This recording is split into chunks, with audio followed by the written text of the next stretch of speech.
Imagine AI tools doing the heavy lifting for you. In today's video, I'll introduce you to the top AI tools every student needs in 2025. We will be covering this in two parts. In today's video, I'm going to discuss writing, research, and study organization tools. But before we begin, if you're new to this channel, please make sure to hit that subscribe button, as we create content to simplify your academic journey and lighten your workload, so you can focus on achieving your dreams.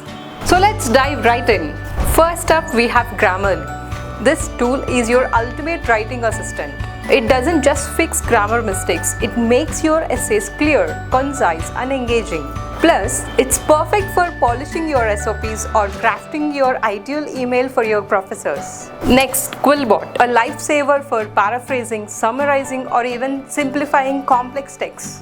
Perfect for when you need to reframe your ideas in your own words. And of course, we can't skip ChatGPT. It's like your brainstorming buddy for assignments or projects. Use it to get quick explanations, generate ideas, or even practice your mock interviews. Second, research tools. When it comes to research, Zotero is a must-have. It helps you organize your references and generate citations instantly. Trust me, it will save you hours when you are working on that research paper. For finding research papers, check out Research Rabbit or Semantic Scholars. They use AI to recommend related studies, so you'll never run out of resources to explore.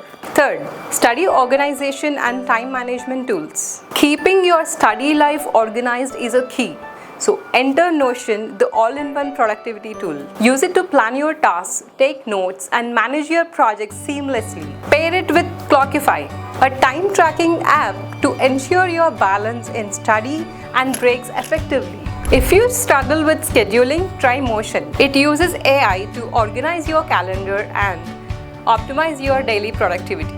So no more missing deadlines. That's it for part 1 of AI tools every student needs in 2025. In the next video, we'll cover learning, creative, career development, and personal well-being tools. Make sure you like, share, and subscribe so you don't miss part 2. See you there.